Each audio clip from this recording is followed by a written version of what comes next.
39 enfants qui sont répartis sur 3 salles. Au sein du 13, du groupe des 13, il y a 4 enfants qui sont handicapés. Et ces enfants-là sont accompagnés par leurs parents tous les matins dans leur salle, où il y a 2 personnes pour les accueillir tous les matins. Alors, pourquoi 2 personnes aussi? 2 personnes parce que il faut qu'on accueille les enfants d'un côté et les parents de l'autre. 10 heures, on appelle ça le temps de travail, où là c'est vraiment l'apprentissage scolaire qui dure vraiment 1 heure chez nous, où là on leur demande plus de concentration à ce moment-là que dans les autres temps dans la journée. Ensuite, de 11h à 11h30, il y a une récréation. À ce moment-là, tous les enfants des 36 se retrouvent ensemble pour la récréation. À 11h30, on se met à table, donc c'est l'heure de la cantine.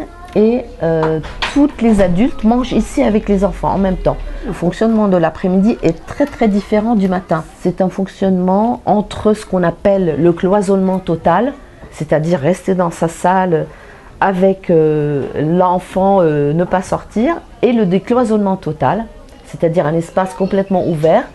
On parle de ça par rapport aux activités pédagogiques, on parle d'un décloisonnement, c'est-à-dire un espace qui est complètement ouvert. On propose des activités différentes et les enfants eux-mêmes prennent l'initiative de bouger d'une activité à l'autre. Donc ce que j'ai essayé de faire, c'est de mettre en place un fonctionnement qui est un peu entre le cloisonnement total et le décloisonnement total. On va créer des groupes de 5 à 6 enfants à chaque fois. Alors, on a les adultes qui travaillent ici. Chacune d'elles va proposer une activité différente les après-midi. Et ce, sur un trimestre, c'est-à-dire ce tableau-là fonctionne par trimestre. Et tous les trimestres, on change les activités, on change les groupes d'enfants. Donc notre but, c'est de ne pas les mettre en échec, mais de les accompagner à arriver à un certain niveau, ou bien à nous montrer le maximum de leur capacité. Mon but à moi, c'est vraiment d'exploiter, pas moi-même, mais de laisser l'enfant exploiter au maximum ses capacités. Par exemple, je vais vous donner un exemple global. J'explique une leçon au tableau, que ce soit une leçon de lecture, apprentissage d'une lettre ou une leçon ou quelque chose qui a rapport avec la logique, les mathématiques. J'explique globalement la leçon à tous les enfants de la même façon.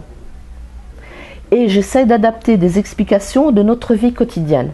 Donc mes explications sont toujours adaptées à ce que l'enfant peut voir et peut visionner. L'ascenseur qui monte du 1 au 10e étage, donc on commence par le chiffre 1 qui est le plus petit pour arriver au 10 le plus grand. Vous voyez, donc c'est comme ça que je vais toujours adapter mes explications en fonction de la logique de chaque enfant. Moi, avec ma formation d'éducatrice, je planifie pas, je fais en fonction des enfants. Donc on a des objectifs pour la fin de l'année, on essaye de les atteindre, mais après on fait de l'individuel avec chaque enfant. Et quand je réalise qu'il y a un enfant qui n'a pas compris, donc je vais laisser les autres faire leur travail et je vais me mettre à côté de cet enfant et je vais me creuser la tête à chaque fois pour trouver une explication adaptée à sa logique. Il y a une réunion institutionnelle tous les mardis et c'est une réunion qui est très importante parce que c'est un moment qui est vraiment à nous, les adultes, pour discuter entre nous.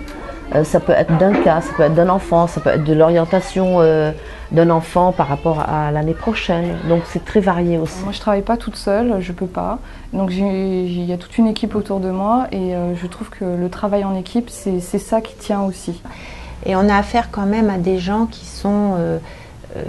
qui ont compris que c'était une expérience très intéressante. Il n'y a pas de parents qui mettent leur enfant qui va très bien avec des handicapés pour faire plaisir aux handicapés, ça ne marche pas comme ça.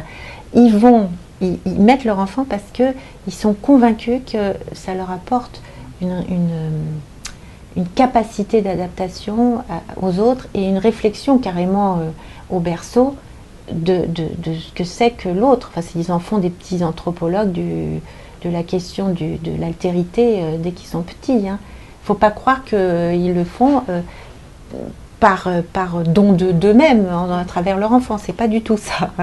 Il y a une conviction comme la nôtre, que ça apporte beaucoup.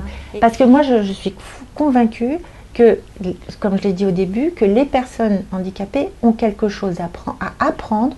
C'est pas simplement un effet de discours ou comment dire, une espèce de démagogie. C'est pas ça. C'est que moi je le vois tous les jours. Ils nous apprennent des choses essentielles pour nous tous.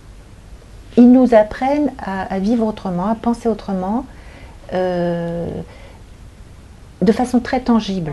Alors que moi, je pense qu'il faut que la norme soit questionnée, que la norme soit bousculée. Et les personnes handicapées ont ce talent-là de déplacer les lignes de la norme. Et cette société, elle sera enrichie par ce re-questionnement de la norme. J'allais dire intégrer cette notion de façon